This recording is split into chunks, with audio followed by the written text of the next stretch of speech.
first of all, how do you know what that tastes like? It tastes like it smells. No, it smells like whiskey. Oh, please. The good old Tennessee whiskey. I need some bourbon. You like that Hennessy. Oh yeah, exactly. You like that drink them jigaboos drink. We're just gonna start this shit live. The only time I caught the Holy Ghost was when I was in church drinking. Like they're two dumb dudes. Welcome to the latest episode of Sarat and Chris's Movie Therapy Podcast. All right, man. So we are back. We are back with another episode, right? Another episode of Sarat and Chris's Movie Therapy Podcast. What's going on? I feel like this is the first intro in a while where I didn't just start the camera on you when you was mid talk. Oh, no, I think they did. I don't know. Yeah, usually I get you talking about food, and then I just hit the record. Oh yeah. I think we were well prepared for it this time. That's my favorite. I like starting stuff off with like candid conversations, which is in the middle, because I don't know. I really don't like not just editing, but like that clean nature, beginning, middle, end, all that shit. Like a proper introduction, you just like to catch it mid. Yeah, well, I just don't. It makes it feel like it's like set up when you get that proper introduction. You get the thing, then you get that little outro at the end.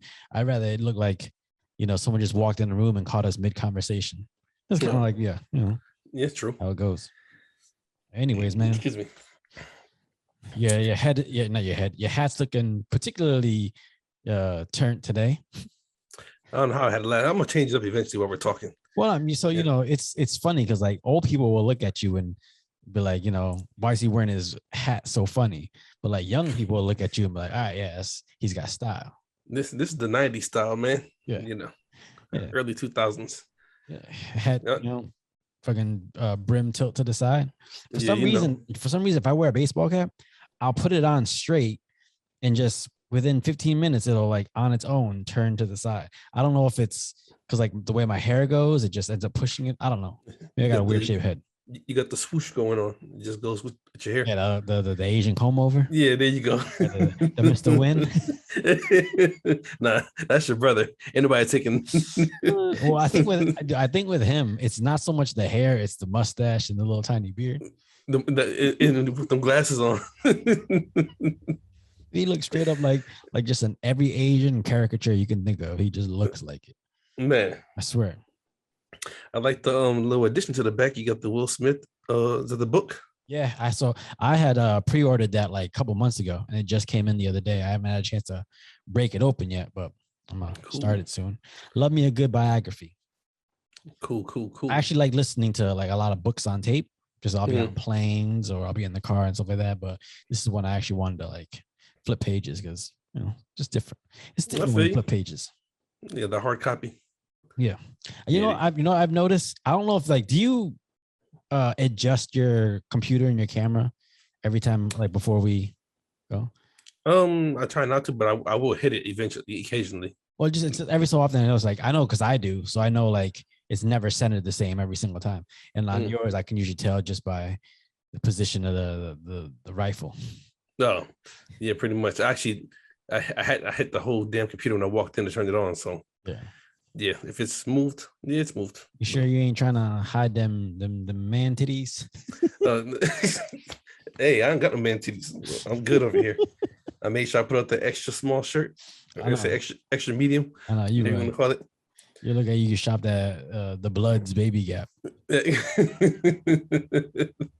Hey, I called up Suge Knight himself. He sent it to me. Was he Blood or Crip? I don't know whatever. No, Suge Knight was a Blood. Whatever I don't know. I don't keep track of any of that. No, it just matches. Yeah, I'm not gang affiliated with nobody. Yeah. For the record. Speaking of Suge Knight is a bully. It's kind of what we got into this movie. Yes. Which it was a doozy. I watched this on a plane and that shit kept my attention. I should have been asleep, but that thing kept my attention. Yeah. If you tuned in last week or last episode, the movie choice of this week was by Sarat called A Silent Voice. Yeah. Let me pop this cover. It's our first anime. Yeah. For real. Yeah. You was about to say something before I cut you off, or we was about to say because you had to finish. like I was gonna say, we had one, but then I was like, no, because that wasn't an animated animation. The Mitchell's versus Machines. Yeah, that's the only other animated movie we've done. This one Yeah. was with the way the Mitchells versus the Machines was pretty lighthearted. This one was, pretty dramatic. This one was a roller coaster ride. So this is. There you go, right there. Well, no, turn. Hold on. Yeah. Man, these lights in my phone. But you had it for a minute, but then okay. Well, you can read it right there called a silent voice. Yeah. Matter of fact, that's the title on Netflix. But when you click on the movie, it's called the shape of a voice. Well, I mean, but so or the shape of voice rather. Yeah, but actually popped up at the end of the movie. So I thought they pulled a damn, there's another movie I saw where maybe it might have been Fast and Furious, but like the movie started off with one name, and then at the end of the movie they changed the name of the movie. No, it came in the front too, because I had to pause it just to check and make sure I was watching the right movie. Huh. I didn't see that part in the movie. Again, I was watching on the plane. Well, yeah, and they had a whole bunch of subtitles because when they put the Chinese letters up, so yeah. I forget what movie. Or Japanese, whatever it was. Dude, there was a movie that I saw recently.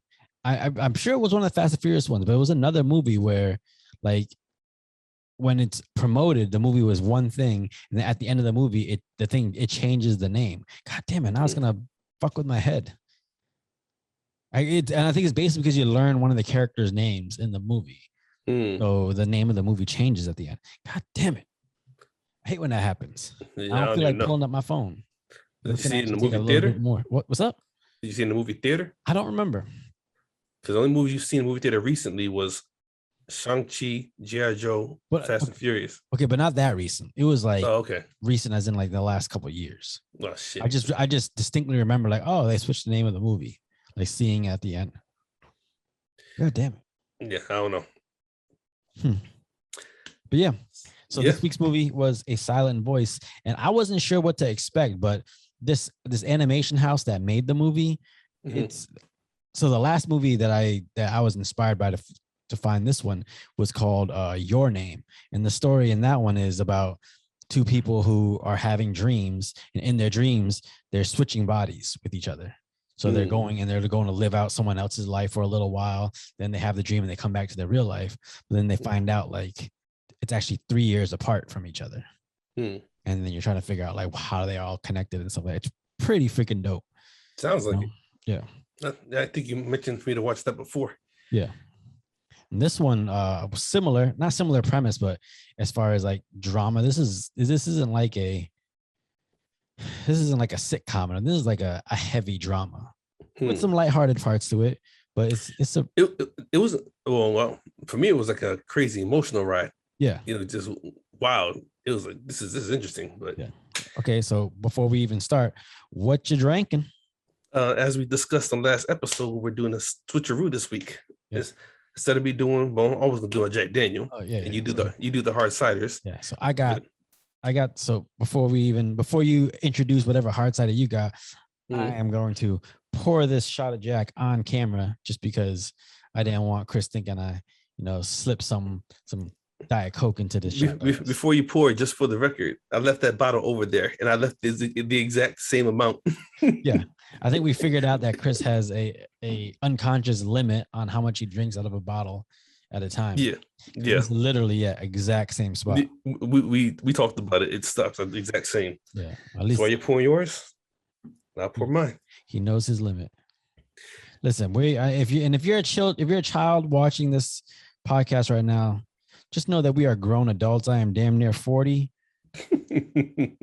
Chris is damn near 45 circumference. Hell no. I just crossed 35. I'm 36. It's circumference. That means around. Yeah, but you said 45. Circumference. Come on. Around. Okay, you bigger than that? You bigger than 45 around? No. Fuck you. You're 35. You're 35. You're still youngin'. I'm slim in the waist, cute in the face, baby. You know how it goes. Bro, you not. You rotund and done, ready to have some fun. That's what you are. Hey, I can roll with that. Oh man. Well, what cider are you drinking? Because I'm curious. I'm curious because okay, so Chris lives in a small town in Alabama, so his options are pretty limited. Very. You know, corn and more corn. So Get a good steak. No, a lot of cows around here. yeah. So let's. What kind of? I'm curious. What kind of cider you got? So I went with the Angry Orchard brand. Okay. Okay. But I went with the peach mango. Okay, that's a good one. That's a good one. Yeah, I had the other one already, the original. Yeah. And I seen this. I was like, you know what? I'll go with this one and try it out. I never had it before. The original is actually like that's one of my go-to. It's nice and crisp, light. But the original, it's a good deal. So normally Chris drinks wine, but I'm not trying to have wine because I actually have to do work after and all this different stuff. So I was back home in Massachusetts this past weekend doing a Spartan race.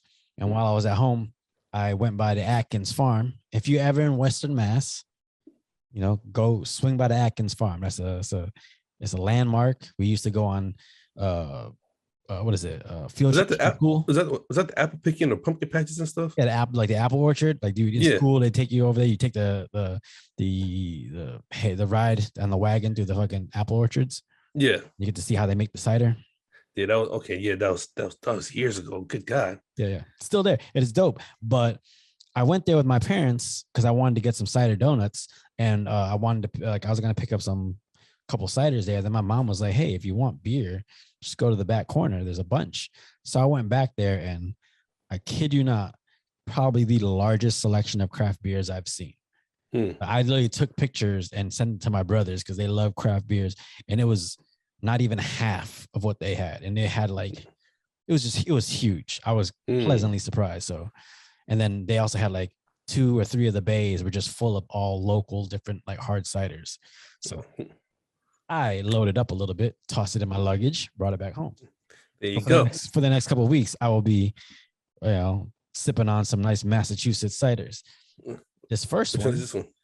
It's called Embark Craft Cider Works Apple Pie Cider. Okay. Yeah. Okay. And this one's actually made from. So they're made with New York apples. Where's this made in? Oh, Williamson, New York. No, okay. Okay. Yeah. All right. So not that New York is far from Mass, so. Oh, yeah, just go right down 90. Did you know they changed? Well, I don't know if you was the one the last time you were there, but they changed the exit numbers on the Mass Pike. You had told me last time we was there. To this day, it messes me up. I went to take the Holyoke Mall exit, and normally it's exit 4. Exit 45 now. Yeah. What the hell? Yeah. The Ludlow exit is like exit 87. Whoa! Didn't it used to be 7? Yeah. Just regular 7. Wow. Yeah. Wow. Yeah. It's. I guess it goes by the mileage now, like whatever mile it is from one end to the other. So Massachusetts finally caught up to the rest of the interstates because that's how the other interstates go in the rest of the country. Yeah, but like, man, it's just why you got to mess up a good thing? I mean, that's what we're used to, so it's like whatever. But I realized, as a truck driver, we're the only state that just want to do our own damn thing. Like, fuck y'all. If I see exit 2, I expect the next exit to be exit 3, not 39. Yeah, true. So, it makes more sense. Especially without changing highways. Yeah. All right. Crack this open. I just cracked this one open. That's a toasted shot. Oh, this is good. I do not like Jack. Smells good. So we're gonna see what kind of face I make. It'll help you grow. Man, listen, I'm almost 40. I don't need to do no more growing. It's my sock. Cheers. Cheers. Yes, indeed. Oh.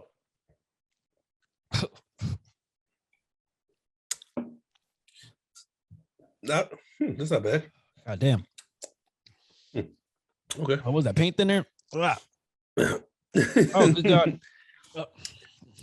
It ain't that bad. Bro, stick my fingernails in there and take the paint off. Look, I don't know if this is the secret to taking shots, but this is what I've noticed in all my years of doing it. You lift up your tongue and let the liquor go under and then swallow it, or you can just throw it straight to the back of your throat. Either way, you let it skip past your tongue. You don't taste it as much. Like, I found it better for me if I put it under my tongue. I don't got no problem. Bro, just give me some Hennessy. It's just because it's Jack. That's it. Yeah, you're just a hater. But it's all good. No. I like good liquor. That is good liquor. Nah, that's straight American slave made right there.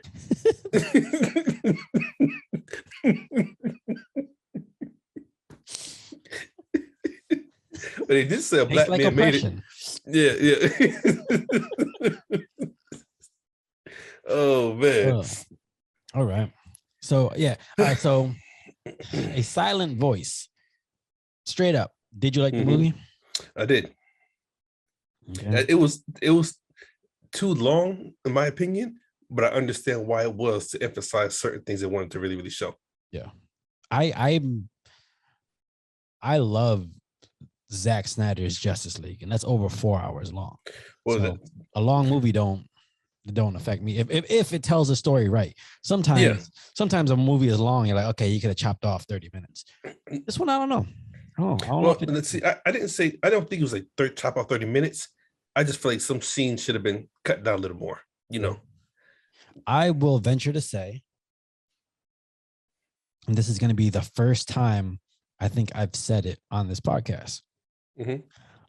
I loved this movie. I actually loved this movie. I thought it was really freaking good. I thought it had a little bit of lightheartedness to it, but like it was a really just an emotional ass story.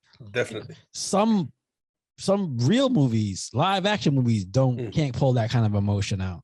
Yeah. And I think they can. I think they do that on purpose. Like in cartoons, I realize in animes, you can show so much more because if you think about it, some parts of this movie were actually really kind of dark. You know what I'm saying? But because it's in color and it's a cartoon, it doesn't. You feel it. You feel the darkness, but you don't see the darkness. Yeah. I don't know if you ever watched BoJack Horseman, but they do a lot of that. Yeah. One reason why I love that series, but yeah. Yeah. So it's easy. Like it's at the end of the day, you're like, okay, it's just a cartoon. Yeah, but it touches some dark issues. You know what I'm saying? Yeah. But the fact that it can hit you as hard as it does, and it's a cartoon. Like, do you have any cartoon memories back in the day where it's like, oh, that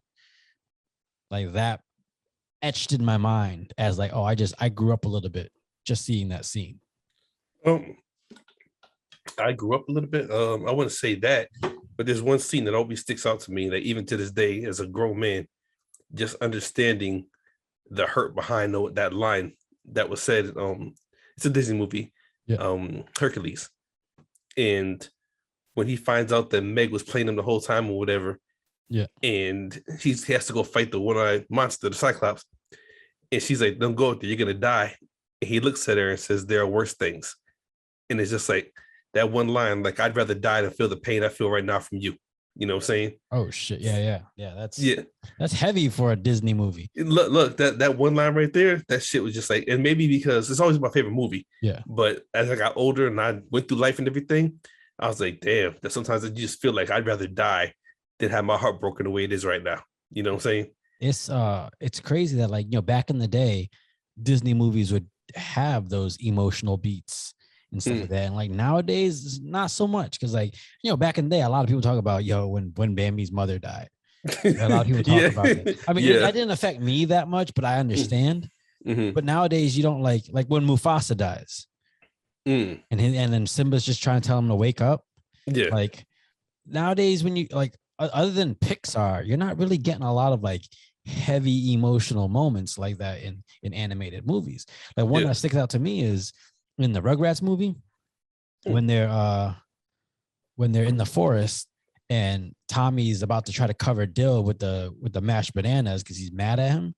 He's like, oh, he goes, he lost all his friends, he lost all this stuff because he came along. And as he looks at him, like the lightning goes off, he sees the look in Dill's eyes, he just realizes, like, he sees the fear that Dill's looking at him with, and he's just like, what am I doing? Like, I'm about to hurt my little brother. Like, that's so good. That's crazy. I remember not talking about it, but yeah, I didn't think about that. It's so good. Dilly wants the nanners and the I can't. my Vanky. Yeah, that movie so dope. Oh man, Shoot, they had. As a matter of fact, They had that Buster song Rhymes is on. yeah, Buster Rhymes is on the soundtrack. yeah, Mace, Mace Maya, and yeah. and Man. and then probably one of the worst rapper names I've ever heard in my life, Blinky Blink. Oh yeah. Oh man. Oh my god. I forgot about that. Man's name was Blink, and they was riding on the reptile wagon. Yeah, for real. Oh man. Oh yeah, that's good old days, man. Good old days. Yeah. But no, So like, yeah. they pulled a lot of emotion in this. Oh yeah. So yeah, as we always say, get ready for spoilers. We're gonna jump around as we always do. Yeah. I'd go over the cover. The cover isn't much. It's very just it just says a silent voice, and it's the dude's he's sitting there and he's thinking. And then you see the movie, you're like, okay, I know why he's thinking. All right. So all right, we got that out the way. This is how we feel about it. So all right, let's jump into it. Bro, like I feel like a lot of people should watch this movie. Oh, definitely.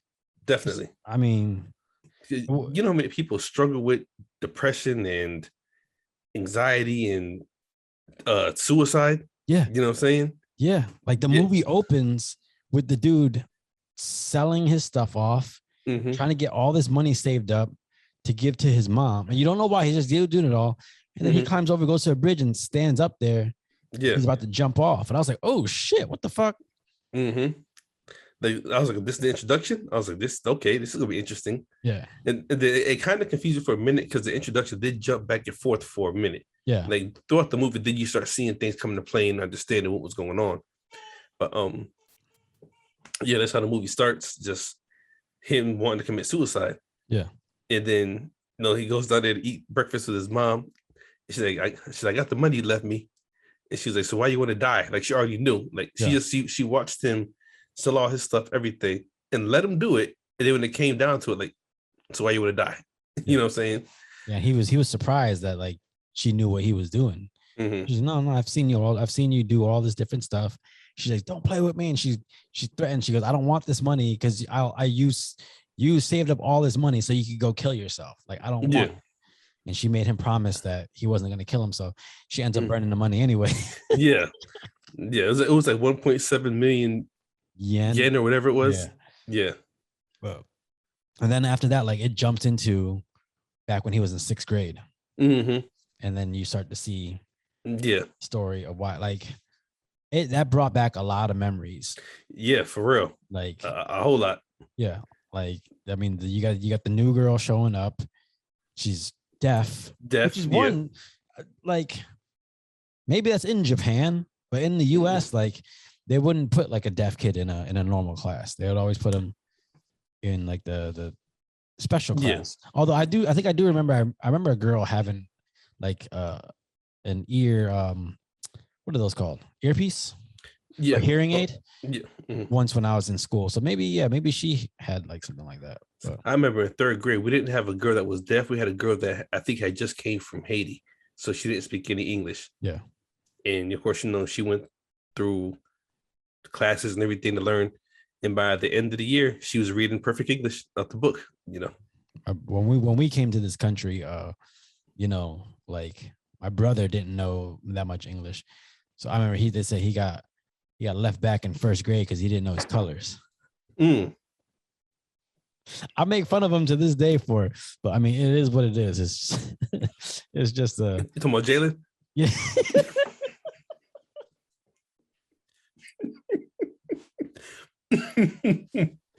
Oh man. It never ceases to make me laugh. Yeah. This motherfucker. Just if you don't know the story, Sorrel 7, when he got when he finally became an American citizen, he had the choice to change his name, and the name he chose is Jalen. He didn't end up changing it, but he really wanted to change his name to Jalen. Yeah, a little 5'3" Asian kid named Jalen.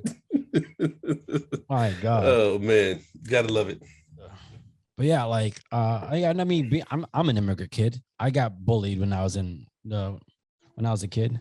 By you, it's not. You can't go out and play. It's nighttime. You just walking around here whining because you can't go outside. Dogs. You know shit. Probably on the couch watching TV. Yeah, but no, I remember I remember in third grade, like, I back then I used to get either hand-me-down clothes or whatever clothes my mom could get like at a tag sale or something. So, it was a little ill-fitting. And I remember at one point, like my underwear used to stick out from my jeans. So all little Puerto Rican girls would call me Haynes boy because they could see my underwear. Hey, Haynes boy. And I remember crying in third grade, which is kind of funny because now everybody walking around with their pants down on their ass. With they so maybe I started out. the trend. Yeah, I know, right? No, I remember that. I remember like little girls just calling me Haynes boy. And I was just like, I don't know why it made me cry, but it made me cry because I could tell it wasn't like nice what they were saying. Yeah, I mean, as a child, you don't really understand, the difference, like like the confidence of like, okay, yeah, some draws, I don't give a shit, I'm wearing them, you know what I'm saying? But you don't know that at 7, 8, 9 years old, you know what I'm saying? Yeah, just that's what your mom put on you. And it wasn't like they were telling me I had dirty draws. It was just that they could see the band of the top of my underwear. Like, that, is that really something to make fun of someone for? No, like you said, look at it now. You know what I'm saying? Yeah. So dudes with the whole ass out. Yeah. Some girls walk around with their thongs hanging up. You know what I'm saying? It's sexy now. Yeah. You know what I'm saying? Yeah. Well, I mean, if I had a thong on, it'd be. Well, no. I don't know if it was. I don't know if it'd be sexy. Not no dude. I'm talking about the girls. Man, like in the movie, like the girl, she comes in there and you could see like the kids, they make an effort to try to include her and try to, go help her out with what she needs. But like gradually it just becomes a burden that one on kid. Everyone. Yeah. Well, it becomes a burden, but it's the one to lead it off and everybody joins. And so which one, in your mind, which one was it? The lead character, Soku, or was that the girl? Shoya. Shoya was the boy and Shoku was the girl. Yeah. But see, the thing is, I don't think it was him that started it. I think it was the girl, Nikiyoma or whatever, the dark-haired girl, where like she started off as a friend who wanted to help out as much as she could. You know what? You're right. It did start with her. Yeah, she just stopped. She goes, what do I have to do what you want me to do? Like, I'm not gonna try that. And then he just started piling on top of her. And that's what happens when you're a kid. Like sometimes when you're a kid, you're not the person starting the trouble, but you're ganging up on and you're just tagging along because everyone else is apparently having fun, so I want to go have fun too. Yeah. And like it takes experiences in life before you realize like, hey, that ain't the way to go. Like, yeah, like you said, it brought back a lot of memories because I mean, as much as I hate to admit it, I was on both ends. I was a bully and I got bullied. You know what I'm saying? And like I think back on like, man, shit, I hope I didn't scar nobody for life, Yeah. But it comes down to, the bullies, and they all got their own personal issues. Yeah. And it all comes down to a cry out for some type of help or some type of attention. Yeah. But of course, they don't know how to express it. So it comes out in an aggressive way or being bullied or whatever, you know what I'm saying? Yeah. I think for me, like, I don't think I was ever the bully. I know I've been bullied and I know I've sat back and watched the bullying happen and not say anything. Yeah. Like, and I think sometimes that's even sometimes worse because like you're seeing something, it's wrong. But you just, in order to try to fit in, you just sit back and just let it all happen. Yeah. And man, yeah, especially as an adult, if you start thinking back at that shit, like you'll start questioning everything you did and said back in the day. Yeah. Man, even now, like sometimes, because friends, like we bullshit with each other. We bullshit with each other. We say some of the nastiest shit to each other.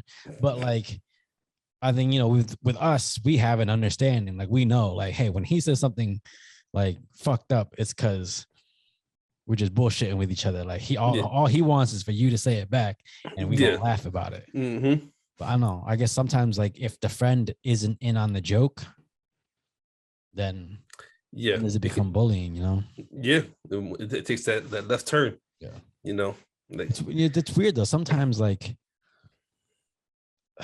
it's weird because sometimes you joke around and you bust balls with your friends, but you would never dream about doing that to someone you don't know. Yeah, You know, true. I so mean, like, when I think back on high school, like I remember there was friends that I had or people that I knew that was like that it person in high school, yeah, had the best clothes, everything else, in the case may be, and then end up going to their house or skipping school one day, and and you see how they live. Like, wait a minute, the way you look and the way you live is two different ways. You know what I'm yeah, saying? yeah, And maybe and now that I'm older, of course, you realize maybe that's why you were such a douchebag or an asshole because it was all a cover for who you really, really are. yeah, You know what I'm saying? yeah, Yeah, yeah, you got the fresh clothes on and everything, you look great, whatever, but you sleeping on the rug. You know what I yeah, mean? yeah, yeah. It, it, I remember I went over a friend's house, and I just was picking him up to go to a wrestling show, mhm. and he got yelled at by his dad, like, yo, why are you inviting people over here without, you know, asking us and stuff like that? And he was just like, he's just picking me up to go to a wrestling show. And I just remember, like, it was a big ass house, but it was kind of empty on the inside. And I was like, Mm, in my head, I was like, keeping up with the Joneses. hmm. It's appearing like you're more well off than you are. And I'm not Yeah. judging it. It's just one of those, like, sometimes Yeah, you don't need to work that hard. yeah, it really makes you question, just 'cause even people nowadays, that do all this TikToking and clout and everything, they look fresh to death or whatever, makeup on point, whatever the case may be. But they ain't got a car to drive, Yeah. and Yeah. struggling to get their rent paid, and just say, wait a minute, so are you living this glamorous life, or is this just a cover up because you're really, really fucked up right now? Yeah. And that fucked upness isn't accepted in the world. You know what I mean? That's really what it comes down to. Everything that's fucked up about a person that isn't accepted. Yeah. Everybody wants to portray a life that people want versus the life that they're actually living. Yeah. People don't want to see your messed up blinds on your window, or Mm-hmm. your refrigerator that's only got like one apple in it. Shit. You know? For Or in real. your case, just water, and beer. Yeah. I got a couple. There's some salad stuff in there. It's the freezer with all the good food that has all the meat. I know. I gotta defrost some meat when I get done with this tonight. I'm way ahead of you. I'm already prepared. Um, Oh. but yeah, to the movie. So he starts picking on the deaf girl. Yeah. And like in the movie's like brutal. He's ripping out her earbuds and He ripped out her hearing aid and like busted her ear. Her ear was bleeding. yeah.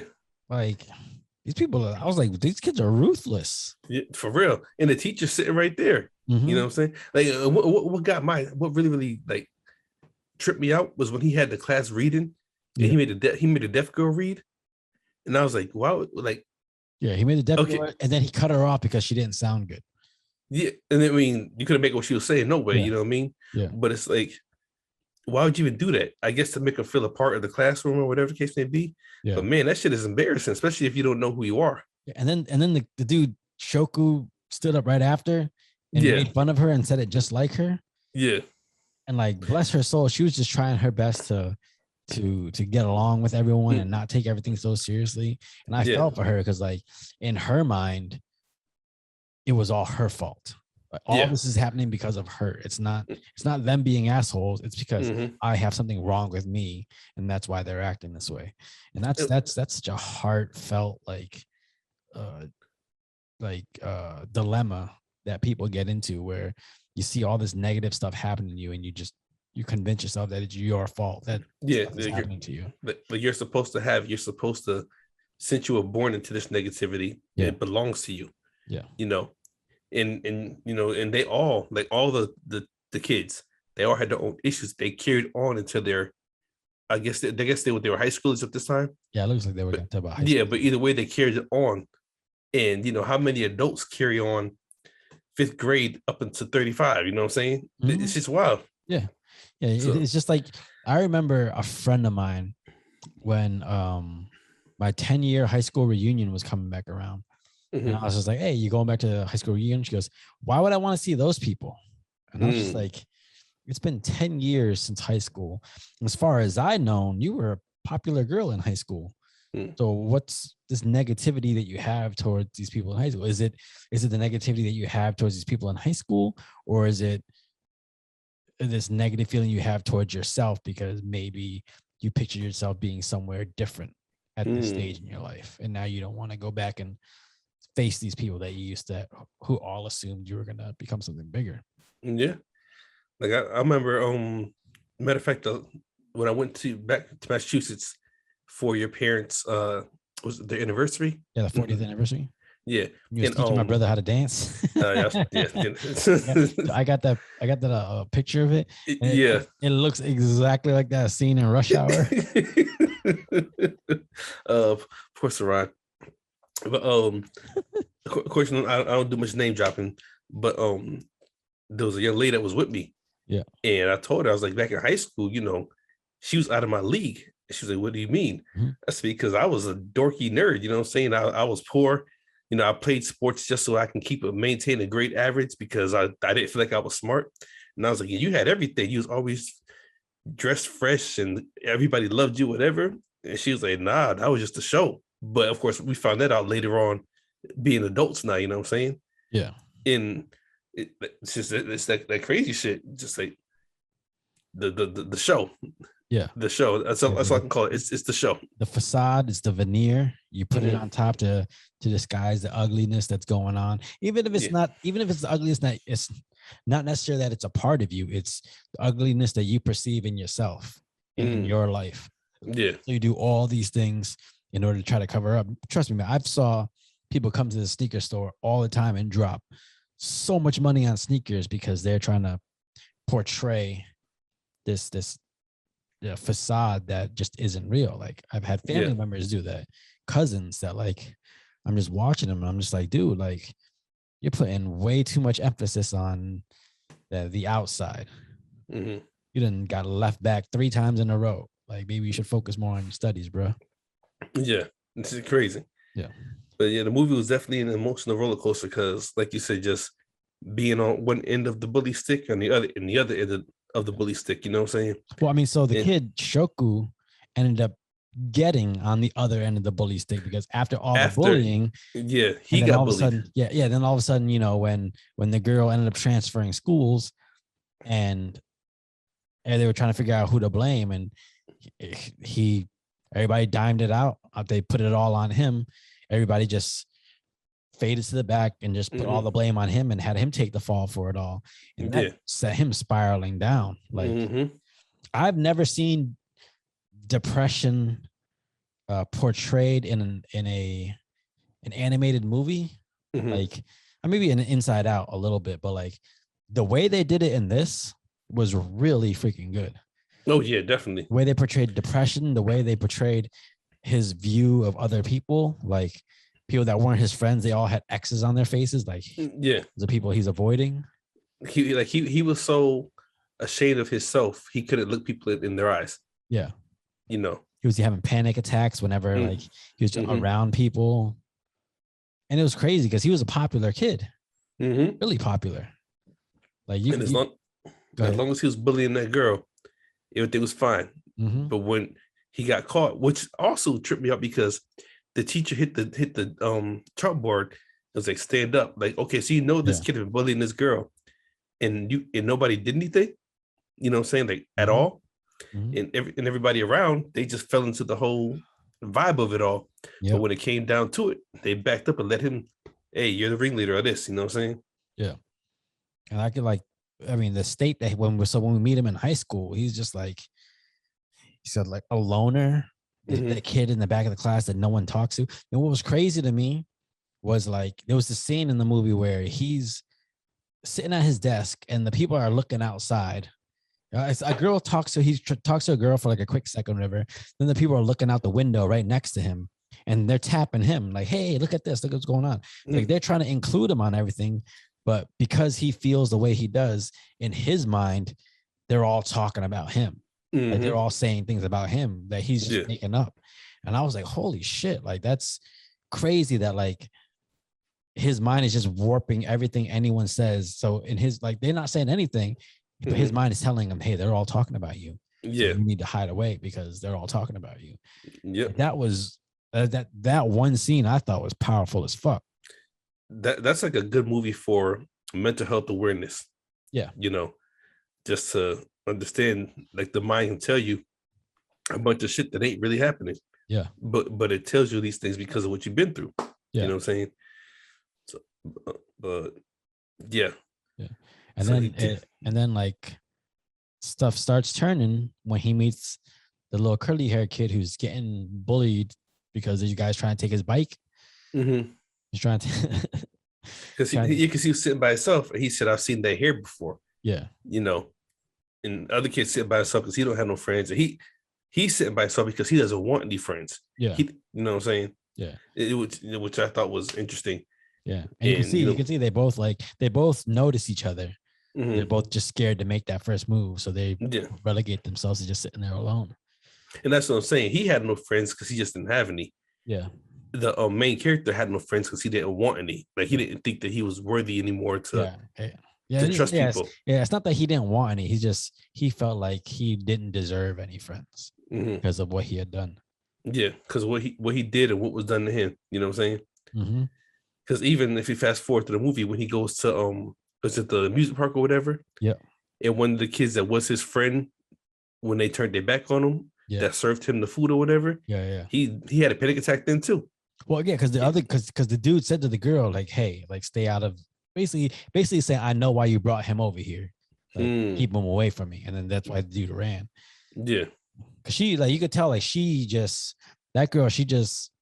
felt a certain way about the situation. But I think, yeah, she felt a certain way about the situation. Like, she blamed the death girl for breaking up all her friends, and then she was just trying to get her friends back together. But like, I think she's just one of those people that was just a little more crass. That like, she's not the type to dive deep into her feelings. Yeah. So he said it was on the bridge. He said, "Stop trying to bring people down to your level. Yeah. Like you're so low in the world right now. Yeah. You put on this image. You know, you got the hair and you're the flashy girl, whatever the case may be, but you're really, really miserable on the inside. So you want everybody to feel miserable around you. Yeah. You know what I'm saying? Yeah. That's why I think that's why she had the X on her face the longest. It stayed on her face till the end of the movie. You know what I'm saying? Well, because I think it stayed on her face because he was trying to bring everyone together to make them happy and stuff like that. And like, he could see that all her motives were selfish. Like, she wasn't there to be friends. She was there because she was trying to get something for herself. And I think he could sense that. Even like the chubby curly haired kid, he could sense like, okay, what's this, like him and the little sister could sense like, hey, what's this girl's motive? Because she's getting real chummy with Shoku. And she just, it seemed like she just met her. Yeah. So, well, of course she came off as a little boy, you know. I know. I thought it was a little boy too. I thought, I know what to think about. I was like, yo, this little kid is like a real asshole, you know what I'm saying? Yeah. Because how many shit words did she drop? She's like, you get your shitty ass out of here with your shitty bread and your shitty faces. That's my girlfriend. Leave her alone. He did say that, didn't he? He goes, yeah, that's my girlfriend. Leave me. He goes, I didn't know you guys were into. Yeah. But like, so before that, like, Shoya is walking and he sees the guy trying to steal the fat kid's bike. Yeah. Well, he could tell that the dude was trying to steal his bike. And you can see it going through his head, like, I should just leave it alone. It's not my problem. But then he could see the pain that the kid was in. So he walked over there and was just like, hey, hey, you want to use my bike? Yeah, because I think it was just that they were showing that he remembered about, because he at one side he was a bully. Yeah. And then when everything got turned over, he became being bullied. Yeah. So when he saw that, it's like he knew he got to do something. Yeah. But he didn't want to fight the guy. He just like, here, you can take my bike. Yeah. And then the dude stole it. Yeah. But the kid went and found it. Yeah. Like, that was like one of the messages in the movie. It was just about like, what's the nature of friendship? Like, what does friendship mean to a person? Now go ahead, because I'm gonna break down the scene for you. Go ahead, because it's when they're at the food court. Yeah. And he said, "How can I be a friend?" And he takes the French fry and actually he's smoking a cigarette. I thought that was actually kind of funny. Yeah. And dope at the same time. Like, they put it like in a New York Italian mafia scene. Yeah. In a Japanese movie. a Japanese anime at that. Yeah, he was just He's acting like, I'm cool. telling you. Yeah.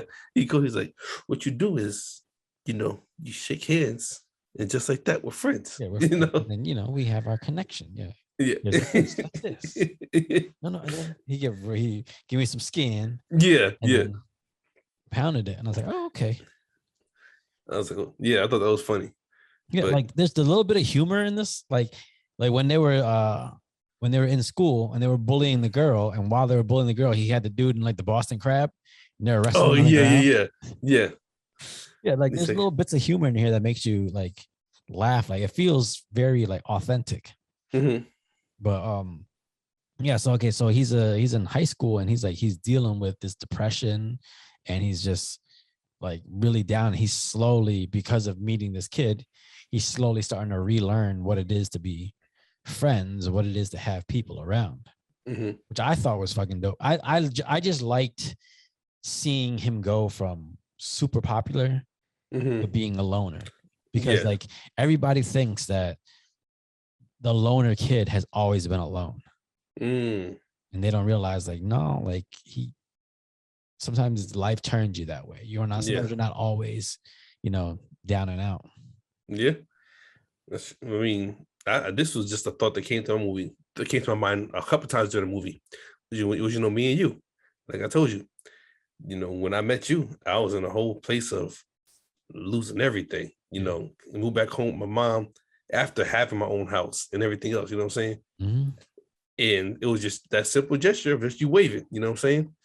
And even though we didn't like we were friends, but I didn't establish our friendship until a year or two later or so, you know what I'm saying? Yeah. But it's just like when you're in those places in life, like whatever happened to get you there, and this is off of experience, it's not that you don't want to be bothered with people, you just don't trust them, Yeah. It's just like, especially when you analyze yourself, and it can turn on you when you sit there and think about, well, I did this and I did that and I was good. But then again, was I good? Could I have did this better? Did I listen? You start, you tell yourself everything good you did, but you take that good and make it and tell yourself everything bad you did. Yeah. You start focusing on all your faults, all the things that you could have done, and even all the good things you've done all of a sudden turn into, well, I could have did it better this way. Yeah. And next thing you know, you're like, oh well, no, I don't. He doesn't. They don't want to be friends with me. They don't want to be friends because I did this. They don't want to be friends. And it's like you start convincing yourself that no one wants you around. Yeah. So I think that's what he did. Like you could see, like he'd be walking in the halls. He'd be like just sitting down, avoiding people because he convinced himself that because of this thing he did when he was younger, that just no one wanted to deal with him. Yeah. And then what about the deaf girl? Like she always seemed like she always seemed strong to me. No, she always seemed like she was dealt this shitty hand. Mm-hmm. She was always trying to make the best of it. Yeah. She was always go ahead. No, I'm saying I didn't pick up on strong. I picked up on positive. Okay. Like no matter what. Yeah. She had like positive outlook. Yeah, like no matter what happened, she always smiled. She always tried to respond in peace until, of course, the one day she actually fought the kid on the desk. You know what I'm saying? Yeah. And he was trying to. That's when is that when he took her hearing aid? Yeah, that was when he took her hearing aid, right? I don't remember completely. I know I think she was cleaning his desk or doing something. Yeah, she was cleaning because they were writing on his desk and stuff like that. Because this was after, I think was this after he'd already gotten dimed out? No, I think so. Yeah, so she was cleaning his desk. It was right before he was going to transfer, because they said the mom called and said all her hearing aids were getting broken. Yeah, that's why he got dimed out about it. Then she was cleaning his desk. He didn't realize she was cleaning all the negative shit that people were writing on his desk. And then they got into the fight, and she started fucking him up. Yeah, it was like I can see that fight happening because after a while. In his mind, he was a super popular kid, and if it wasn't for her, he wouldn't have lost all his friends. You know? Mm-hmm. But in her mind, she's just like, I'm just trying to fit be in. Nice. Yeah, I'm trying to fit in. Like I don't know. Like when she was at the playground and like all the girls were playing on the thing, and then she was on the other side, and then all of a sudden the girls were like, yeah, let's just leave. So they all left, and she just kind of went over to where they were, almost so she could feel like she was included. Yeah. And then he came, just started talking shit to her. Mm-hmm. Threw the fucking dirt at her.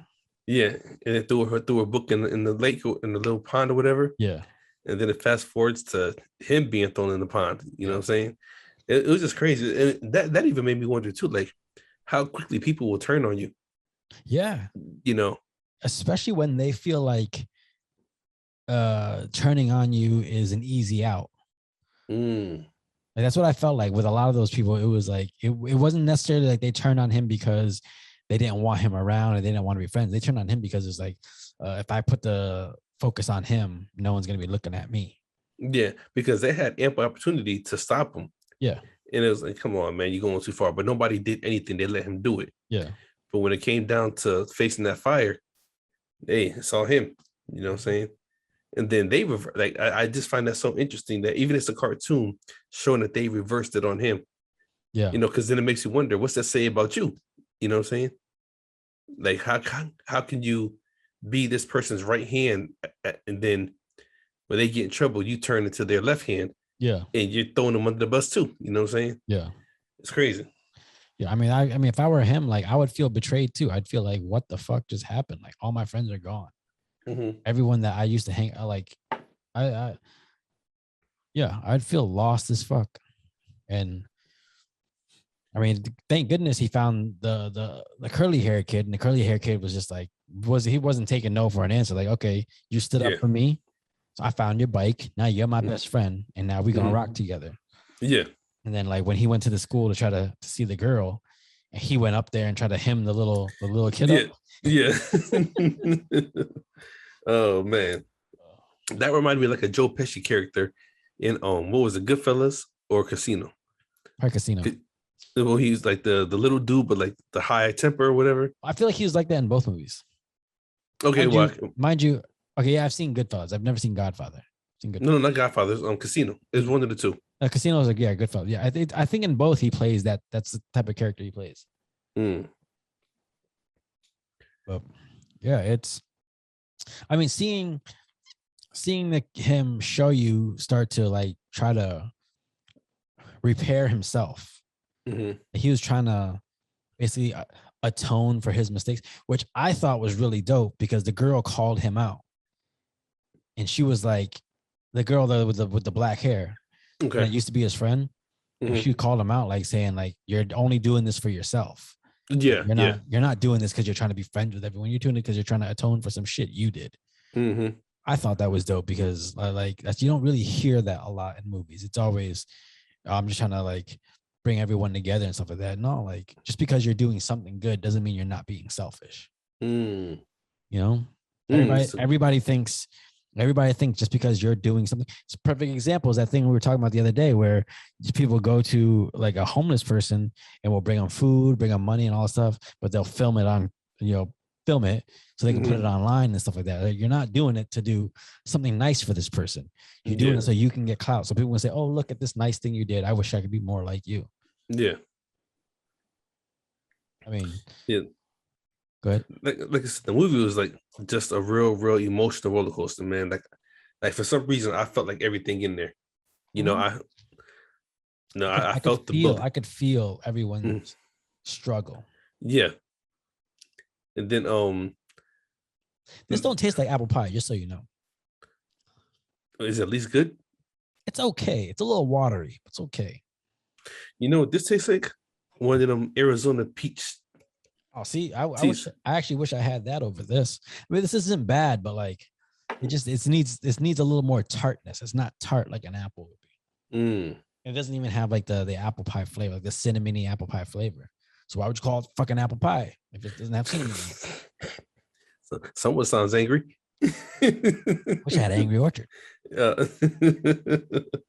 Oh man. So okay, I know we got stuck on. Well, no, so he's trying to repair his friendship with the girl. So he finds out that like she goes to the bridge every day and throws bread. Yeah, feeds the fish, the koi fish. So he starts doing it, and like he took it as a sign. Like he wasn't sure if he wanted to do it, but then he saw that coupon for like the half off the bread. So he said, that's a sign. I need to go do this. And so, I mean, first of all, he was throwing big ass pieces of bread. You know, if you feed bread that big to a fish, it can kill him. I didn't know that, but yeah, fish and ducks. Fish and ducks. If you give them big pieces of bread, it can actually kill them. I thought it would actually just nibble off of it. You good? Excuse me. You good? Yeah. Frog in your throat? The fucking cider. I used to drinking carbonated shit. You know what I'm saying? I know your shit is always watery and potent. No, straight to the point. Straight to the point. Yes, indeed. It makes me wonder if I should just finish this. Yeah, you might as well. You gonna feel real good.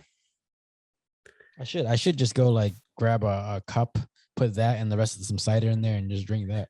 Look, you might get to that fine line where that whole phrase, "This whiskey tastes like what to tell you how I really feel." You might start talking a whole bunch of crazy shit. If I got work to do after this, that's the thing. Oh. Like if I wasn't on deadlines, I probably would. But yeah, I can't do it. I can't do it. Now you're gonna peer pressure you into it because, especially knowing you don't drink that. Nah. Yeah. If it was peanut butter whiskey, I wouldn't even do it to you. That might hurt you. First of all, it tastes like turpentine. You know that shit Bob Ross used to clean the paint? That's what it tastes like. Shit. First of all, how do you know what that tastes like? It tastes like it smells. It smells like whiskey. Oh, please. Like good old Tennessee whiskey. I need some bourbon. You like that Hennessy. Oh yeah, exactly. You like that drink them jigaboos drink. Man, give me one of them drinks, you jive turkey. I can say it and get away with it.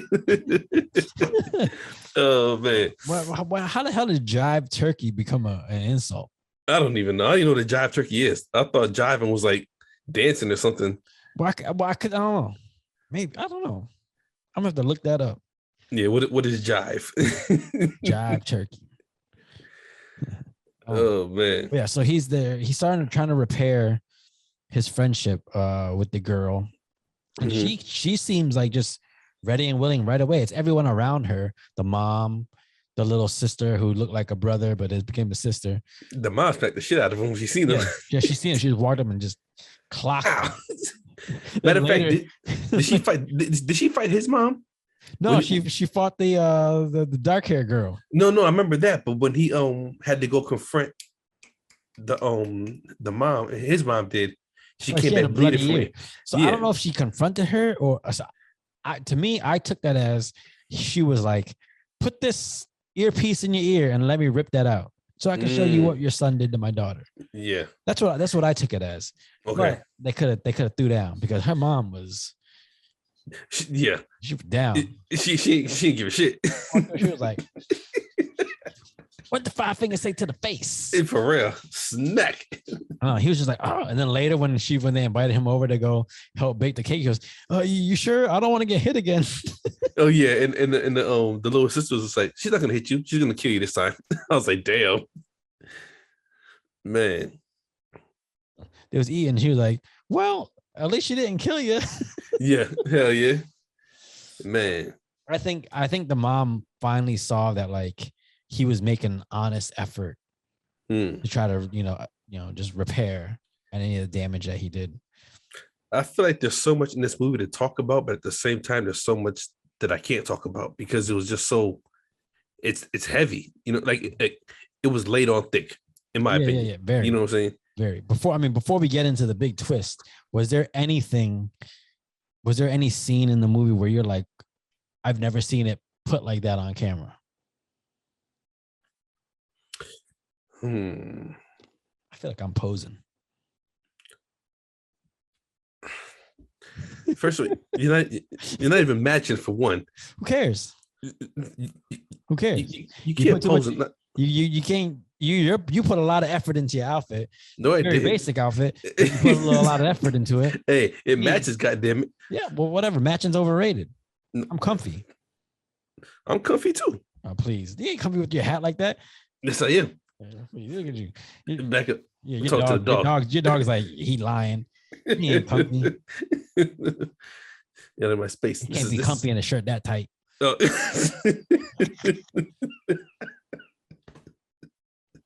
Look, it's the right length. Okay. He said his shirt ain't red. He's just cutting off circulation.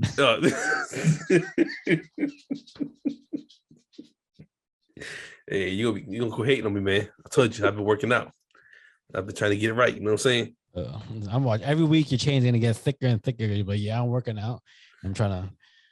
You get a new link every time you get a. next week's gonna be up here, and then sitting there like this. I'm like, hey, man, way in the back. Like, why you got Freddy's gonna go from a chain to a necklace to a choker? Oh shit! Oh man. Yeah, was there any scene that really stuck out to you? Like I've never seen that really put on screen the way they did. I mean, that really stood up. For me, there was a bunch. Yeah, that's what I'm saying. The movie was heavy, but yeah. I mean, just the fact that they showed the bullying the way it was, you know, like no remorse at all. Yeah. You know, threw dirt at her, threw water on her, pulled her earplugs out. You know, pulled her earplugs out and made her bleed. And then everything they wrote in her book to communicate, they wrote stupid stuff to her, like insults and everything. Like someone drew like a shit emoji. I thought I saw that. Yeah, I thought I saw that. Oh, someone wrote shit on there when it was flying through the air, some shit like that. Yeah, but what about a few? So there's two that really stuck out to me. One was when they all started arguing on the bridge, and Shoyu just kind of just retreated back into his hole, squatted down, and just started just being honest with everyone, telling like, "Hey, you're this way, you're this way, you're all fucked up," like all this shit, and he just let everyone have it. Like go ahead. No, go ahead. Oh, because I got a second one after that, but I wanted you to go. Well, no, because what caught me about that scene was the dude that was like a new friend. Yeah. That had like I guess the orange hair. Yeah. And he when he was squatting down, he said, "You didn't even belong here." And he was like, "I thought we were friends." You know what I'm saying? Yeah. And it's just like I thought that part was real significant because you know how you can meet some people that are gonna really genuinely be your friend from day one, but because you don't know what a real friend is, you can't see it. Yeah. You know what I'm saying? Because he was the one that pulled them out the water at the end of the movie. You know what I'm saying? Yeah. But yes, I thought that was significant too. With that, and then for me, the scene where the little sister was in her room and she was because Shoka, the girl, the deaf girl, like she loved her sister and she told her mom like, "Hey, we should put her pictures, her photography into this contest." And she ends up winning the contest and all this stuff. But then later on, you see all her pictures on the wall, and she's like, I thought if she could see what death looked like, she wouldn't want to kill herself. And I was like, what's up? I missed that. Yeah, so I heard it, but I missed it. Now I understand. Yeah, so like if you look at her wall, it's like a picture of like a dead frog, a dead dead flower, all these little dead things. She goes, yeah, I just thought that if she could see what death looked like, that she would stop talking about trying to kill herself. And I was just like, God damn, that was fucking crazy. Cause like, she's just basically she's trying to communicate with his sister the only way she knows how, which is through her photography. Yeah. And I was just like, oh shit. Like, I remember hearing that, but I didn't grasp it. Now I understand it. Like that's crazy. Yeah. Okay. So the reason why that scene is very significant because so in the beginning of the movie, you see Shoku, you see him like selling all his stuff off and getting money to give his mom to try because he wants to off himself. He wants to kill himself. So then after he starts repairing his friendship with everyone and, him and Shoya start getting close and all this stuff. And then one day they all go to watch the fireworks. It's those two plus the sister and the mom. And like, you could see her, like she has this genuine smile on her face. Like this is a happy moment for her. And then she just makes an excuse that she has to go home and go to study, which she was going home and she was going to kill herself. Which I thought was interesting. She wanted to do that on a happy day. Well, I feel like that's the thing. So that's why it was so crazy to me. Cause like in my mind, the way it came across to me was she took that as like, this is my happy moment. Like nothing's going to be happier than this moment right now. That's how I took it. Like, that's why she looked at him. She smiled. She goes, this is like the last memory she wanted to have was this happy moment with him. So like, And then the little sister asks Shoko to go home and grab his her camera. Yeah. When she goes home, she sees that he sees that she's about to jump off of the building. Yeah. And he runs over there. And I thought the way they did it was dope because he tripped, fell, and all of a sudden he looked down, he blinked, and when he opened his eyes, she was gone. Yeah. But then it went over and he had her. And he was like, dude, she's like, Lord, give me the fucking strength. I thought that was crazy too. Yeah, he's like, give me the strength right now to get her up and whatever. And then this is the mind-blowing thing. Yes, indeed. I sat there just like, yeah, same thing. I had eyes wide. I was like, what just happened? Yeah. So okay. So for those who are listening right now, I really think you should go watch this movie. And if you haven't and you really want to watch this movie, stop right now and go watch this movie and then come back because I'm about to spoil something crazy. Yeah. All right. Ready? 3, 2, 1. All right. So he's got her by the wrist and he's like, Lord, just give me the strength. He's praying, what I'm saying? Crying, praying, I just give me the strength to help her, to get her up there. Don't take her away from me. So he pulls her up. She gets her hand on there. And as he's pulling her up, he falls forward and he falls off the building. Yeah. I was like, oh, I thought it was onto cement. I didn't realize it was into water. Yeah, that's what I thought too. I thought, yeah. Because if it was in the cement, I'd have been like, I really would have been like, holy shit. Yeah. I was like, this movie's brutal as hell. You know what I'm saying? But because he fell into the water, he ended up being in a coma for a while. Yeah. And then you saw all these other people trying to comprehend what was going on. And the deaf girl basically laying the blame on herself. Yeah. If it wasn't for me, he wouldn't be in a coma right now. But then he blamed himself it wasn't for me. She wouldn't feel this way about her. Yeah. You know what I'm saying? Yeah. And I think that's what to me, the central story of the whole movie is, just personal responsibility. All these people trying to come to terms with taking responsibility for their actions in life. Yeah. I think that's something that's really lost in today's age. Everybody wants that sugar-coated, this is all for me kind of life. And they don't want to take responsibility for the fact that their actions, no matter how good-natured they are for yourself, can lead to just terrible things for other people. And that's what he said too, because I think that was, like you said, the general gist of the movie: take responsibilities for your actions and not running away from your problems, because they all ran away from their problems at some point. And he said it when he was trying to help her out. He said, I'll stop running, just let me get her up here. And at the end of the movie with the dark-haired girl, when she walked away, they said, is she running away? You know what I'm saying? Yeah. So yeah, it was even the little things in this movie, just him walking around and everybody that he didn't want to look in the eye all had X's on their face, and gradually as he became friends, the X's would fall off. That was dope. If I saw that in a real movie, I'd be like, oh shit, this is fucking cool. Yeah. To portray that, the fact of, because they say that old saying, eyes are the gateway to the soul or whatever. Yeah. But he wouldn't look at nobody because he could barely look at himself. You know what I'm saying? And when he met the curly haired dude that became his friend, and he was like, oh, okay, cool. And then he said, open up again. But he's better. He's different. Well, because when he was at the park, when they're at this amusement park and they were walking, he goes, yo, is this really happening? Am I actually having fun? He remembered what it was like to have fun.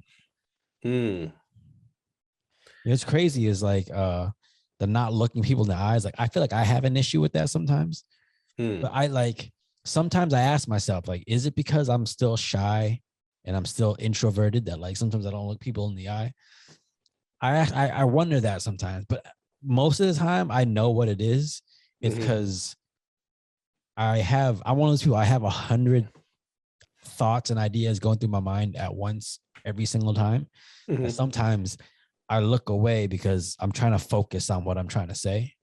And if I'm looking at you, all of a sudden something else pops in my head and I start thinking of something else. So sometimes I'm just trying to focus on what I'm trying to say. So I'm like, all right, let me just look down. Let me just focus on trying to get my words out. which I know can come across. But sometimes I'll talk soft too, and people will take it as like, oh, he's quiet and reserved. Like, no, like I'm just really trying to focus on what I'm going to say. Otherwise, I'm trying to focus. And I'm trying not to swear, trying to not to do all these things, because if I don't, I'm gonna look at you and start talking. And I'm like, oh, look, a bird's flying. Like my mind just jumps. Speaking of that, just to jump off subject real quick, did you find it interesting that at the end of the movie, when they're both on their knees talking to each other, and they focus on the plane flying over? Do you remember that? I don't remember when he comes out the coma and he finds her on the bridge or whatever, and they're talking, and the camera or the scene cuts to the plane flying over them, and it stays on there for at least 10 seconds. Like, I thought that was interesting. I took that as like, because you don't really hear what they're saying when that's happening. I don't believe. And there's times where that happens where I take it as like they want to get something across without, you don't have to like know what they're saying to know what they're saying, if you get what I mean. Or you don't have to hear what they're saying to know what they're saying. Okay. So I don't know. No, I was just thinking like, maybe just trying to show the imagery of just passing over. Yeah. Just time to transition from one place to another. I can definitely see that. I'm gonna have to look back. I'm gonna have to go back and look at that. Yeah, I thought that was interesting. I really don't know what they meant, because it can mean anything, but they really focused on it playing for like a good 10 seconds. Yeah. And then they had a light pattern and everything. I don't know if that was just to make him look more realistic, but it was interesting. Yeah. But no, I liked the fact that they did the whole him falling off the building and going to the coma, because it just felt like one of those like, I'd hate to, like, it's weird because like I'd hate to say more realistic, but it felt more realistic. It wasn't just okay, I save her and now everybody's fine and good, let's go. Yeah. No, like sometimes terrible shit happens. Yeah. And like I said, like even the girl who was like kind of the asshole, Nikki Yoma or whatever. Yeah. Kind of the hassle, but like while he was in the coma, she was by his side the entire time. So like, and I said this, I don't know if I was talking to you or somebody else the other day, that people are so hot up on how they feel about something, but when something tragic happens, they feel like shit about it. Yeah. And the girl with the dark hair was an asshole, the whole thing and everything else. Even the mom was the deaf girl's mom. Yeah. But when he was in a coma, she came here, apologized, and everything else. Like, as long as everybody's alive, I can be this asshole type of person. You know what I'm saying? But when shit actually really happens and you might not see this person no more, then all the realness comes out. You know what I'm saying? Yeah, you start to get faced with like, I might not have the opportunity to atone for the shit that I've done. Yeah. It was crazy. Like, even like the scene when they were at the amusement park and the sister she was a G. She gave her sister the fucking camera, but kept it recording. They went on the Ferris wheel, and the fucking girl just started whooping her ass for being because she basically just blamed her for like breaking up her friends and all that stuff. Yeah. She was, I fucking hate you, and also started slapping her and all this shit. I was like, God damn! Like, I honestly want to know what went on in her life that like she takes it out on this deaf girl like that. Like, that's why I feel like everybody had a backstory. Yeah. And that I think that's where I'm kind of conflicted with the movie, because some of those long parts I think should have focused on everybody's pain of why they are what they are. Yeah. Because in my opinion, it comes from a painful situation.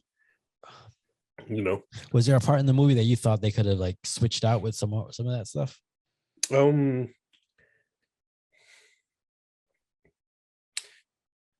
Yeah, like some of the parts of him riding the bike back and forth. So I don't mind that, because with him riding the bike back and forth, it's kind of just showed it kind of emphasized how like alone he was. Okay, if you didn't see him riding his bike back and forth all the time, then when the dude stole his bike, it wouldn't have been as potent as when so when the kid found it. Like you had to see that this was his mode of transportation all the time. This is what he did. Yeah. And dude fucking stole it. Yeah, I just feel like even if it would have been like a good 3 minutes, they Yeah, could have cut to each individual character. Like even the dark girl hair going home and being in a abusive family or something. yeah, Okay, now you understand why she's so angry. You yeah, know what I'm saying? And then the other kids that was serving the food or whatever, yeah. you know, why they were so quick to turn around and bully him or whatever. Like, no, I really think they all had broken backgrounds. Dude, and the fact that like that girl was just like, I didn't do anything wrong. This was all you. Like she, Mm-hmm. even as an adult, she was like, I didn't do anything wrong. It was all you. And it's like, Yeah. no, like you gotta take you because you did it too. Like stop She trying to put it like, okay, I might have started it, but you didn't help. she been lying to herself since what, 6th grade. Yeah. You know what I'm saying? Yeah, that she was the nice one and everyone else was the Mm-hmm. bullies. And I feel like that's that whole court situation where it's like, okay, maybe you didn't do anything, but you didn't stop it either. Yeah. You sat there and watched, so you're just as guilty.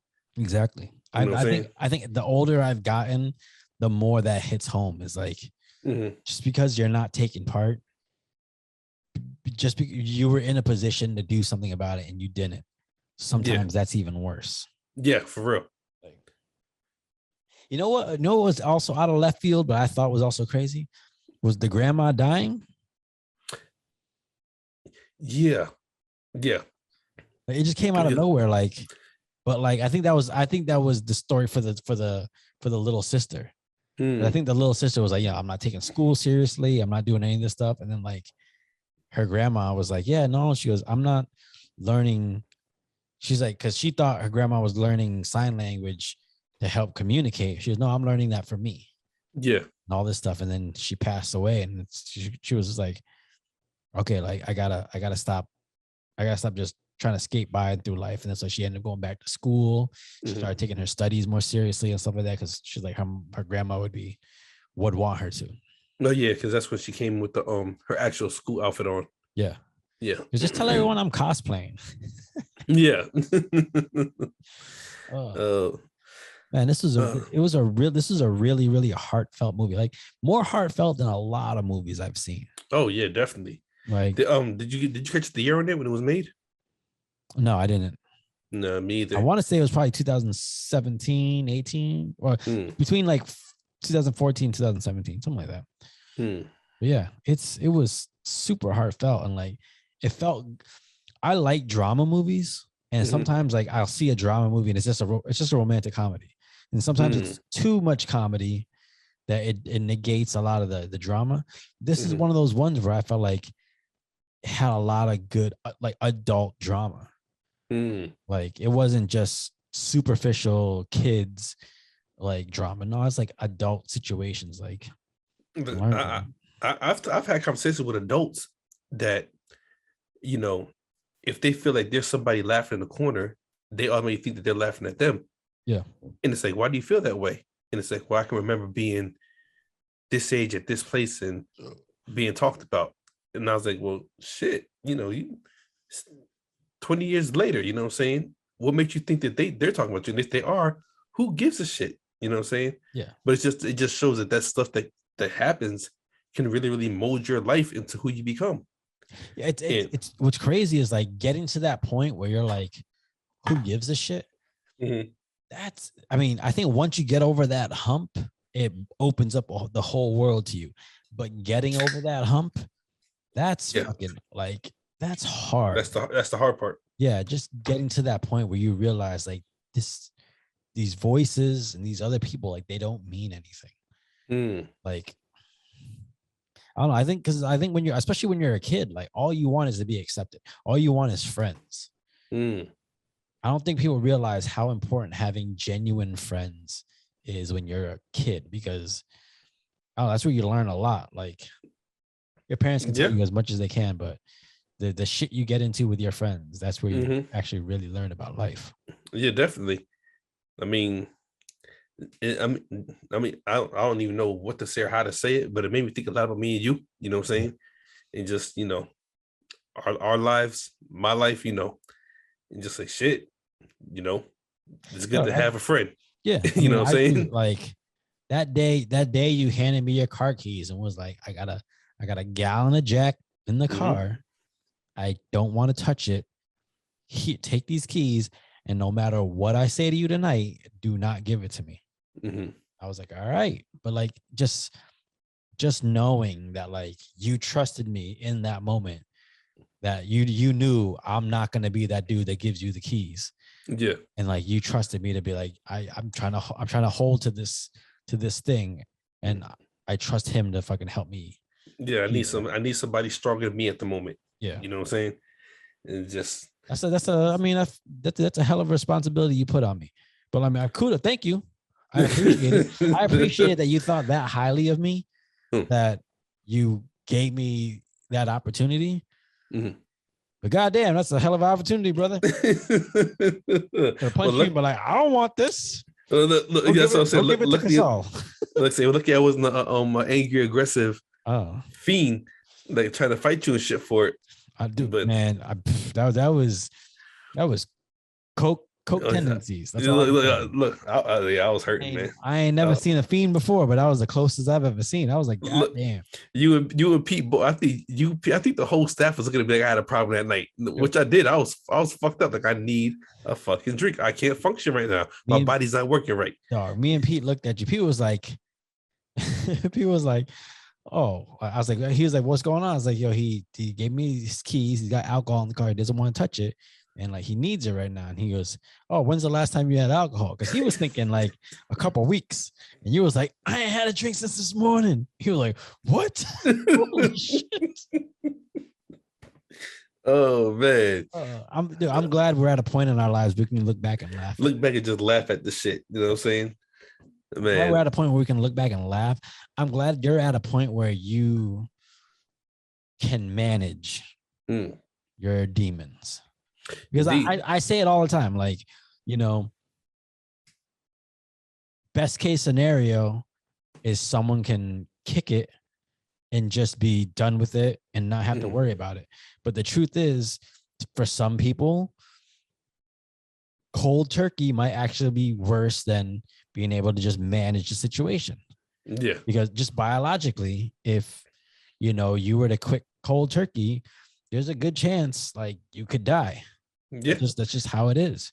So, you know, you're at this point where you feel like you can manage it. And from what I can see, you are managing it. So yeah, yes, indeed. I mean, as long as I put myself in a position, in a place, excuse me, to be able to focus, you know what I'm saying? And that's on just a lot of different levels. Because even one thing that made me laugh in the movie was when they went to the amusement park, and how in these past couple of months of me and you talking, and we tried to hit every amusement park we possibly can. Yeah. You know, we're just going to have fun. Like, whatever happens, we're going to eat everything, you know, have a couple of drinks and just ride every ride we can. Yeah. And we did. Things that make us happy, like just genuinely happy, not superficially, where like, oh, this thing, it makes me happy because all these other people would love to have this opportunity.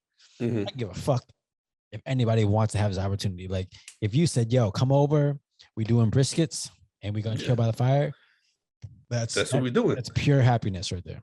And that's what it comes down to. Like, I've realized that, like I said, these past couple of months is being with you and your brothers, and just, even though like, I can say it was all simple because we had some wild fun, you know what I'm saying?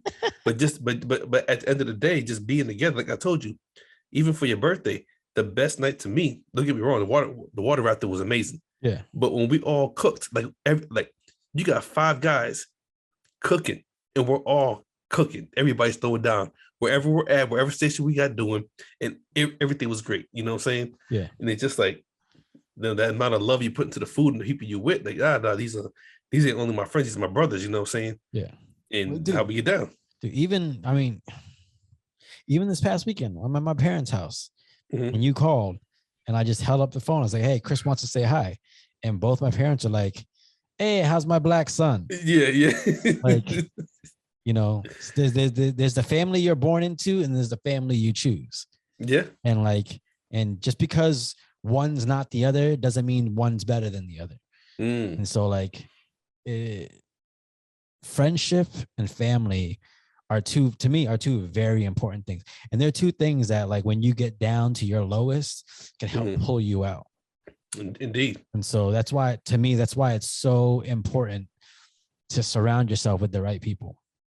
Yeah, you have to. Because if you don't, like, it can end up sending you into a deeper spiral, you know? Mm-hmm. Think about that movie. If he was surrounded by the right people, and let's just say that he got in trouble for being the ringleader, because he was, but if his friends would have supported him, like, okay, you finally got in trouble, leave it alone, he might not have them problems later on down the line. Yeah. He might have understood that, okay, I messed up, I gotta fix this now, versus 10 years later, or however many years it was, you know what I'm saying? Yeah. But it's crazy, like just how quick his friends were to turn on him. mm-hmm. And it's like, are they true friends, or are they just friends of convenience? Yeah. Like, their friendship is there because we go to the same school, we see each other every day, versus, you know, that's like that's my boy, that's my man. So that's the person that, like, I'm gonna call when shit goes down. Yeah, but think about this: how many kids know that at that age? If you're in they were sixth grade, right? 6th, 7th grade. Yeah. How do you know that at that time in your life that these are going to be your friends for life? You know what I'm saying? True. It's true. You know, you don't really understand who your friends are until you get older and go through some shit. And you start realizing some things, and then your friend shows up like dude in the green hair, like genuine, like, nah, we chose to be friends. I'm gonna be your friend, and we talked about this. We hold that word high. Yeah. I don't call everybody a friend. Yeah, you know what I'm saying. And then the thing is like, sometimes I feel like sometimes you got to go through that shit. Mm-hmm. You got to go through that shit, not necessarily to figure out who your real friend is, but you got to go through it in order to realize what friendship means to you. Because I think that's more important than knowing who your friends are. It's knowing what friendship means to you, because that knowing that dictates how you're gonna act and how you're gonna be to someone else. And I think that's more important than anything, because like, you, at the end of the day, you can't control how other people are gonna act towards you. You can't. So it's sometimes it's a roll of the dice. Some people look at trust as something like they can't trust other people. In my opinion, the only way you're really going to truly learn and know someone is if you actually put trust in them. But in order to put trust in them, you got to roll the dice on, hey, your trust might get broken. Mm-hmm. And that's fine. In all honesty, having my trust broken is worth knowing what someone else is made of. So, you know, that's good. So like, but knowing how you're going to act in the situation, like you can control that. That as long as you can dictate how you act in a situation, then you can have solace in knowing that you did your part. Yeah. I'll tell you, my uncle told me this. I might have told you before, but I thought one of the most realest things I ever heard. He said it's important that you marry your friend. And he said, because you won't hurt your friends. If your friends are your real true friends, you're not going to hurt them. Yeah. And I thought about that, like, you know what, you got a point. Because anybody I consider a friend, I got their best interest in mind, not their worst. Mm-hmm. You know what I'm saying? Mm-hmm. So when things happen and people you consider friends don't have your best interest in mind, and say, I don't want to fuck with you no more. Yeah. Because, you know, you don't care about me the same way I care about you. Yeah. And even though you're saying you do, I don't see it right now. You know what I'm saying? And that's the thing, like, I don't know how you are in the situation, but like for me, like I'm not a vindictive person. So if you break my trust and, you know, you just throw the friendship away, to me, it's like, all right, cool. You did your thing. Cool.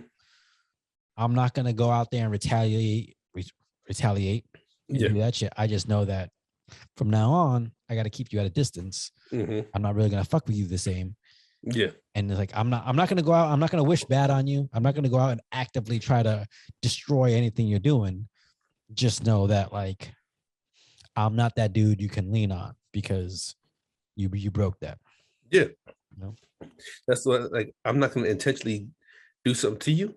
I'll take the hit and be like, okay, you know what? Whatever. It is what it is. However, I'm not going to get close to me either. You know what I'm saying? Because if you come trying to walk back into the circle and act like you never left, then I got to check you then. You know what I'm saying? Yeah. That's what a friend should do. A friend Yeah. should check you. Well, Should be like, hey, man. at that moment, we ain't friends because I'm trying to check you to fuck you up because you're playing with me right now. Yeah. You know we ain't good Yeah. because of some shit you did, and I took a back seat. But now you want to act like we still good? Nah, you know what I'm saying? Don't play with my emotions. I'll hurt you. You know what I'm saying? Yeah, exactly. Don't take the fact that I sit back and am chill. Like, don't let that don't let that persuade you into thinking that like I'm not gonna stand up for my shit. Like, yeah, for real. it's just I'm smart enough to know that though the fights that are worth fighting for are few and far between. Indeed. So just know that the reason I didn't fight you in the first place is because it wasn't you showed me your worth, and it just turned out you weren't that important enough for me to fight over. Yeah, you're not that important, which is, I mean, like I said, which is cool. But don't come act like you're still important. Yeah. You know what I'm saying? Especially when you know you're not. Exactly. Stay on your side of time, I'll stay on mine. Yeah. And and if you're listening this deep into the podcast, just know we are two morons drinking alcohol and we just talking. So this is all just our personal, our personal philosophies. Like, at the end of the day, you got to go figure out what's good for you. You got to go figure out your steps and your motives and how you're going to operate. Like, we're just telling you how we operate. And maybe you might operate in the same wavelength, and something we say might attach onto you. We use movies to well, actually, like it says, it's therapy. Yeah. We use movies just to expand our minds, to talk about what we saw, to see how it makes us see things, view things, feel things, and how we see ourselves in the movie, and we retain those movies to life, because movies, in my opinion, are based on true stories. Yeah. Like the true story, like in this movie, might have been somebody wanting to commit suicide. Mm-hmm. And then maybe the whole fake story was being bullied, or the real story could have been being bullied and the fake story was suicide. Yeah. Either way, we look at the realness of it all, of what could be real, and we pertain it to us, and movies, try to make it better. Yeah, movies are a great icebreaker because you guys are both experiencing the same thing. Mm-hmm. So you both are talking about the same thing.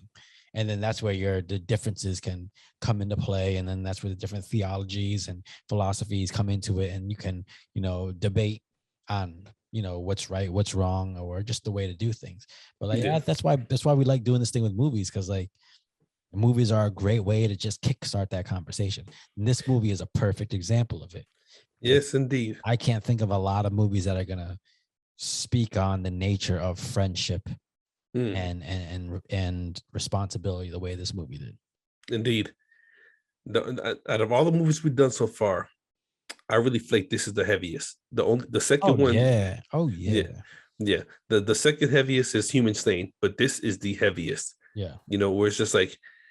Well, and the thing is, I think this is the heaviest because I feel like it's way more relatable than Human Stain, even though Human Stain was with real people and this was just drawings. That's what I'm saying. Yeah. It was a cartoon with real deep, dark issues. You know what I'm saying? Yeah. And it didn't shy away. That's the shit that blows me away. It didn't get to the edge and then cut to a shot of clouds. No, it got to the edge and said, hey, real life sometimes goes over the edge. So that's what we're gonna do. And it was so dope. Oh my God. Yeah. And then I thought it was dope too when he's in a coma and she's sleeping and they're both having the same dream, so to speak. Yeah. Because she thinks he's dead and he thinks she's dead. Yeah. And they meet back up at the bridge. You know what I'm saying? Yeah. And let's look at the bridge for a minute. What does the bridge represent? Connection. Connecting two sides. Yeah. How iconic is that? Yeah, we like, and the thing is, they always met in the middle.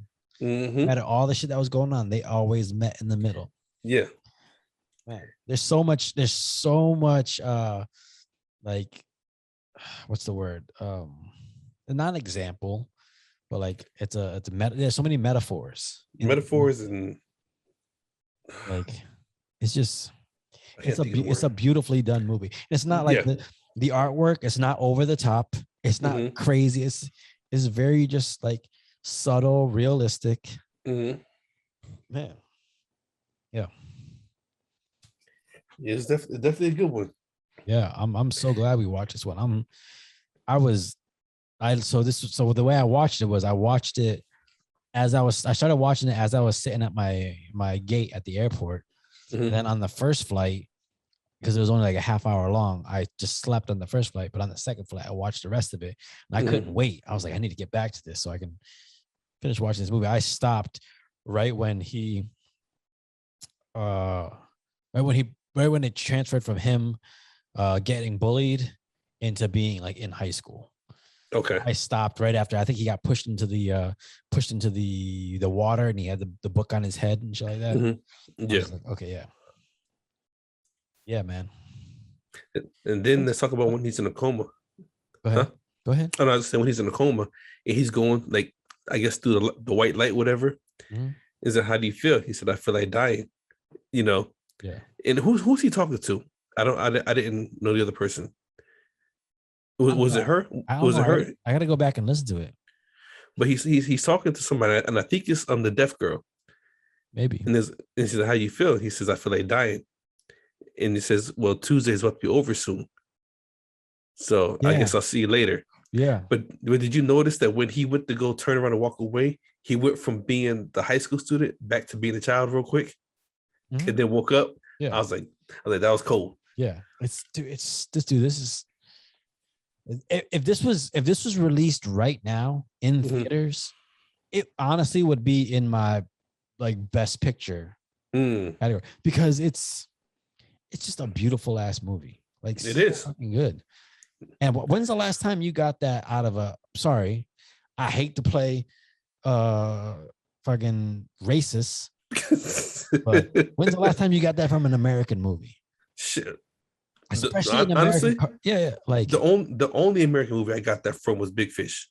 Yeah, the only American movie where I got that much imagery and deep story. Now, Big Fish wasn't that dark, but it did get really, really deep and colorful. You know what I'm saying? Yeah, it's just insane that like the depths at which they would like dive into in order to pull an emotional response out, like. Even that scene where he's sitting on the bike and he sees the deaf girl across the street, and the other girl sits on the back and she's like, she wants to go for a ride, whatever. Yeah. And then she starts talking shit about the deaf girl, and he's like, yo, get off. Yeah. And he's going over it. He's like, because you could see like she didn't understand that he's not the same person anymore. And it says, you motherfuckers turn your back on him. And like in Shoka, the deaf girl is the only deaf girl. She's the only one who will stay the same. Yeah, the whole way through. That's why I stayed the same. That's why I thought her suicide was so potent, because she stayed the same. She stayed positive the entire time. But then you didn't realize, like, no, she's been struggling just like everyone else. She just didn't show it. Yeah. And that's why when he said, I thought if I showed her pictures of death, she would stop talking about killing herself. I was like, God damn, like, oh man. Yeah. Imagine being in that situation when that person you love can only talk about killing themselves, offing themselves. And you're doing everything within your power that to help try to curb that. Like that's a heavy responsibility to put on yourself. Yeah. Yeah, it was wild. And even go ahead. I was like, what's a really cool, like, small touch in the animation is when he was talking to her, texting her on the phone, and like he would ask her to go do things, and then the little sister would look at her and she'd be sitting there and she'd be kicking her feet. Because like that nervous excitement, because kicking her feet, like, but that's very real. Like whoever animated that was like, I was like, okay, they pay attention to like human nature. Because that's a very real like emotion where you're just giddy with excitement. Yeah. Man. You picked a good one this time. I'll give it to you. Dude, I'm so glad. Like, it was on my radar. I'm so glad we used it for this one, because indeed. Yeah, it's man. But yeah. So okay, that's the latest episode of Sarat and Chris's Movie Therapy Podcast. Man, this is fun. Like, I'm so glad we're doing this, dog. Yes, indeed. And you got my man, AKA Makazi, and of course, Red Fort Delta. Can you explain to everyone what Red 4 Delta is? Because I know people would hear it and be like, well, what is that? Maybe they just think you like playing Call of Duty or some shit. Nah. That was my call sign in the military. I was a tank driver, and Red was our platoon. 4 was because I was a 4th member because I was a driver, and Delta was driver. So Red, first platoon, 4, 4th person, Delta driver. So that was my call sign. Okay, so here's the thing. I didn't know all those things meant that, but about a month ago, I had met someone who was in the Marines. And I was like, oh yeah, my friend, he was a tank driver or whatever. And I said his name is Red 4 Delta. And he literally named all that. And I was like, oh shit, okay. So now that you pointed out, I'm like, okay, so it's actually means something. Yeah, like if you have like, let's just say White 3 Lima, that would be 2nd platoon, 3rd member, which is probably the 3rd member loader, which loads the rounds into, if I have it correctly. Yeah. I think loader was 3. But that's what it comes. That's when you get on the radio and you say, hey, this is Red 4 Delta, they know exactly who I am. Yeah. What tank I'm on, what platoon I'm in, and who I am. Okay, that was 1st platoon's driver that just called us, you know what I'm saying, for the 4th tank.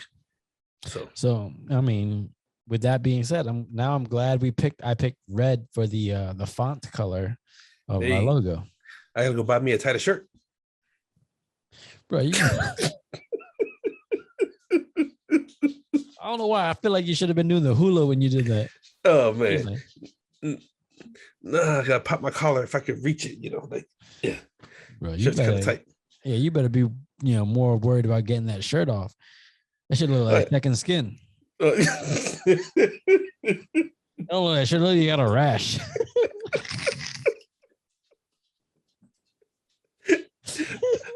Oh shit. Next time you have a white shirt on, I'm like, is that a white shirt or you got calamine lotion on? Rash. Hey man, I'm gonna show one day with shake cocoa butter. Yeah, backup juice. All right, man. All right, so we will see each other next week. Yes, indeed. All right, thank you guys for tuning in. I'm so glad that you guys have decided to tune in and listen to this podcast with us, because we just like talking shit and talking about movies, and hopefully it's entertaining to y'all. And if it's not, maybe next time. Yeah, for real. Yeah. And even if not, then all right, give a shit. It's okay. It's okay. There's other podcasts. Go support other podcasts too. Like, we don't need everyone. We just need the ones that rock with us. Indeed.